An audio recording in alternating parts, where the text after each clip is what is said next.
Olá, meus queridos alunos. Hoje o vídeo é de história. Então nós vamos ver aqui, relembrar algumas coisas que nós vimos em história no primeiro bimestre. Mas antes de começar, gostaria de falar que espero que todos estejam muito bem, que todos também se sintam cumprimentados como era de costume na aula de história e relembrar também que aquelas atividades que foram passadas lá no final do mês de março, elas estarão disponíveis novamente para aqueles que não fizeram, para que possam fazer e entregar. E também que as atividades e vídeos de história serão postados toda quinta-feira. Então, toda quinta-feira terá ali um vídeo novo, novas atividades para você fazer e você terá até a próxima quinta-feira, até a quinta-feira da semana seguinte, para realizar essas atividades e postá-las também na plataforma Moodle. Então, como eu disse, o vídeo hoje é a respeito de história. Nós vamos relembrar, vamos revisar aquilo que nós vimos no primeiro bimestre em história.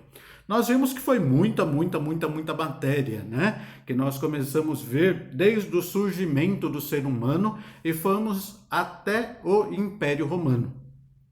Então é muita coisa para nós revisarmos. Então o que nós vamos fazer? Para não ficar muita coisa, né? Vamos rever alguns pontos altos, alguns pontos importantes. Aqueles que sempre estão mais presentes nos vestibulares e no Enem. Então nós vamos ver a respeito da Grécia Antiga e da Roma Antiga. Então, agora vai lá e pega a sua apostila de história. E não adianta falar que você esqueceu em casa, porque você está na sua casa. Então pegue ela lá que eu fico aqui esperando. Pronto, pegou ela aí? Então beleza. Então pega aí a sua apostila e abra na unidade 3. Na página 243, que coisa, né? Nem para ser a unidade 2, nem 4, tinha que ser a 3, a página 243, para você me ouvir e ver eu falando 3 e agora gravado aí no vídeo. A minha vergonha, que antes era só local, agora está se tornando uma vergonha nacional de falar 3 errado, né? Então, mas está aí com a sua apostila, né? Então tá bom, meus queridos. Então nós vimos aí no capítulo 3 sobre o mundo grego. Nós vimos como foi a formação da Grécia, nós vimos que a história da Grécia é dividida em alguns períodos. E quais são esses períodos? O período pré-homérico, o período homérico, o período arcaico e o período clássico. E que nós vimos também que a Grécia era formada por cidades-estados. Como assim cidade-estado, né? Isso significa que cada cidade tinha o seu próprio governante, as suas próprias reis, as suas próprias regras. Mas o que unia o povo grego? Se eles eram tão diferentes, cada cidade era muito distinta da outra, o que unia o povo grego para fazer uma única civilização? Então existia dois elementos fundamentais que uniam o povo grego. E quais eram eles? Então o primeiro era o idioma. Todas as cidades, estados gregas falavam o idioma grego. E eles também eram unidos pela religião, aquilo que nós chamamos hoje de mitologia grega. Então essa mitologia também era uma crença que todos, independente da cidade-estado grego que pertencia, acreditavam naquela mitologia. Então esses dois elementos é que unia o povo grego. Então nós vamos começar a nossa revisão falando a respeito das duas maiores cidades gregas, as duas maiores polis gregas, que era Esparta e Atenas. Então vamos primeiro falar sobre Esparta, vamos relembrar primeiro sobre Esparta, que está aí na página 245.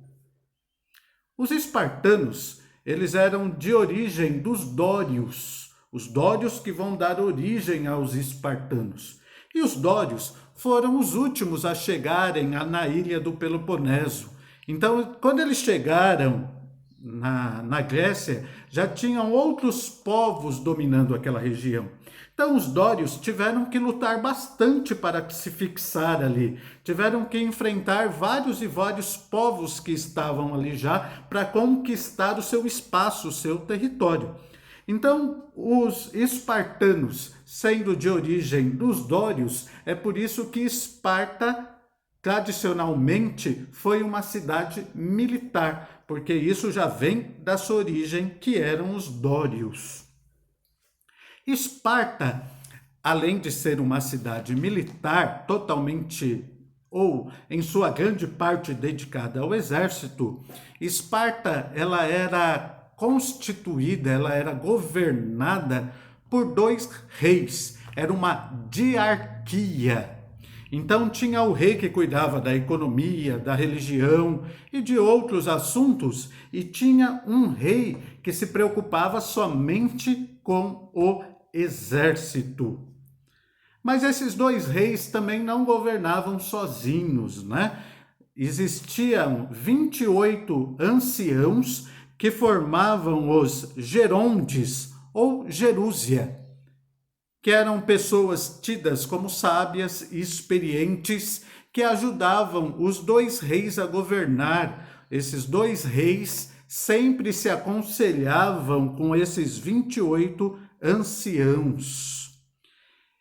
E desses 28 anciãos eram escolhidos 5, que supostamente eram os mais sábios, mais experientes, para liderá-los, que eram os éferos.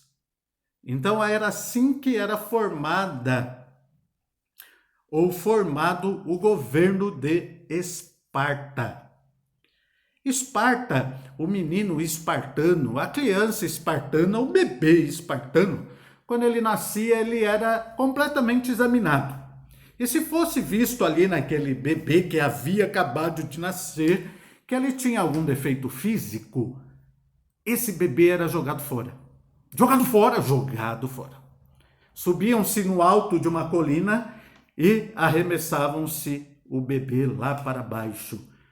Porque os espartanos só admitiam cidadãos perfeitos fisicamente aos olhos deles. Então, a criança que não tinha nenhum defeito físico do sexo masculino, quando fazia 7 anos de idade, essa criança, esse menino, ia para o exército. Ele deixava totalmente a família, não teria mais contato com a família e ia para o exército receber um treinamento militar. Não era só treinamento militar, ele aprendia outras coisas também, né? Mas sempre, na maioria das vezes, a maioria do tempo, era um treinamento militar.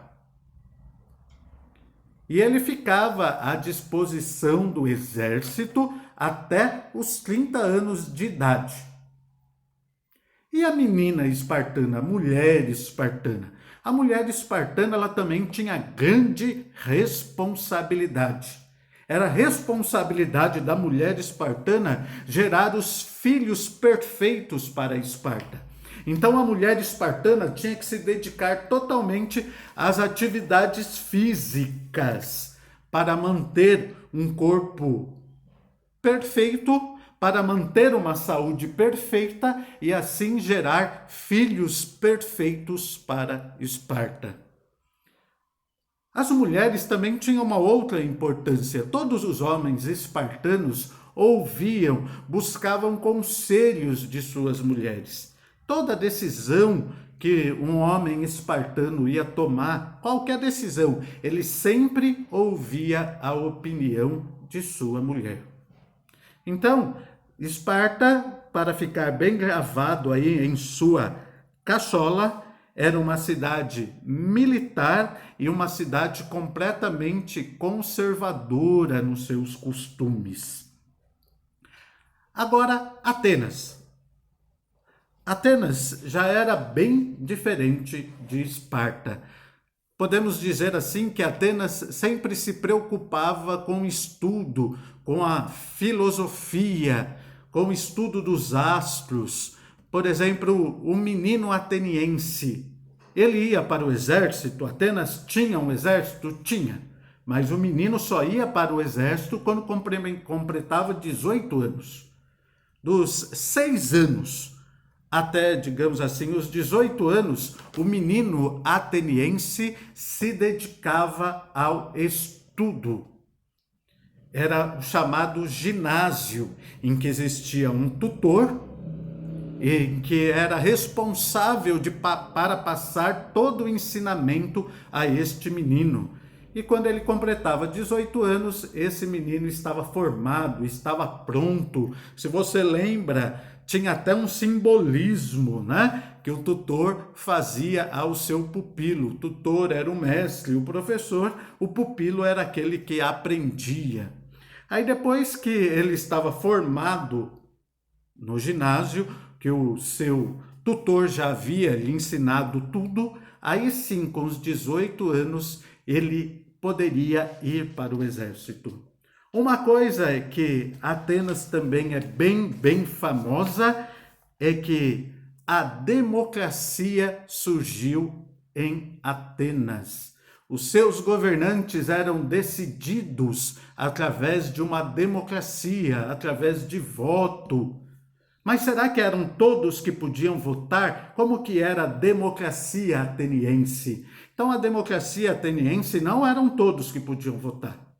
Só votavam cidadãos atenienses, aqueles nascidos em Atenas, mas também não eram todos nascidos em Atenas que podiam votar. Somente homens podiam votar. Mulheres, escravos não podiam votar. Então era assim a democracia ateniense.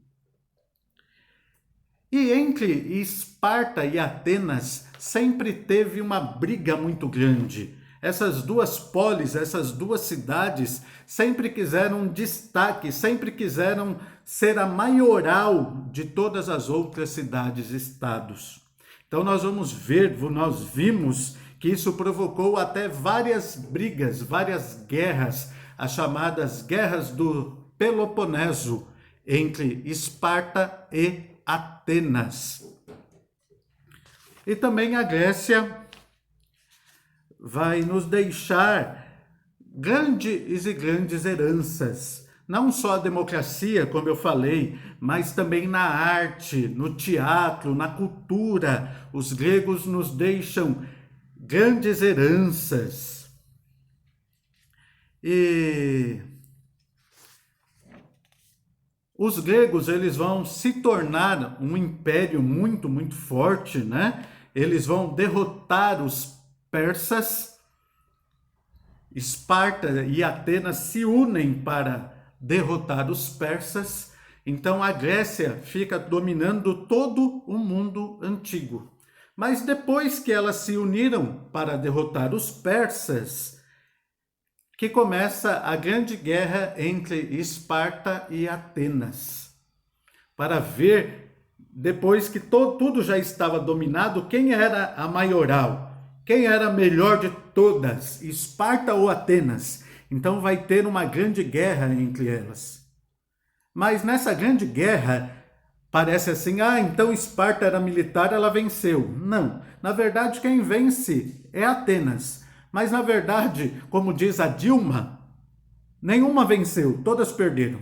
Por quê? Porque elas ficaram muito enfraquecidas por causa dessa briga entre elas. Aí uma outra civilização, os macedônios, sob o controle de Alexandre o Grande, vai conseguir dominá-las, vai derrotá-las, e o Império Macedônio é que vai passar a dominar a Grécia. Aí vai começar o chamado helenismo. Então, meus queridos, esta foi a revisão a respeito da Grécia. Espero que você tenha gravado aí em sua cachola. Eu também colocarei outros vídeos adicionais para que você possa assistir e relembrar muitas coisas, Colocarei vídeos também a respeito do Império Romano, para que você possa assistir e relembrar tudo aquilo que nós falamos e você não ficar somente vendo eu falando o tempo todo. Então, meus queridos, muito obrigado pela sua paciência e pela sua atenção. E piririm e pororom, e até a próxima aula.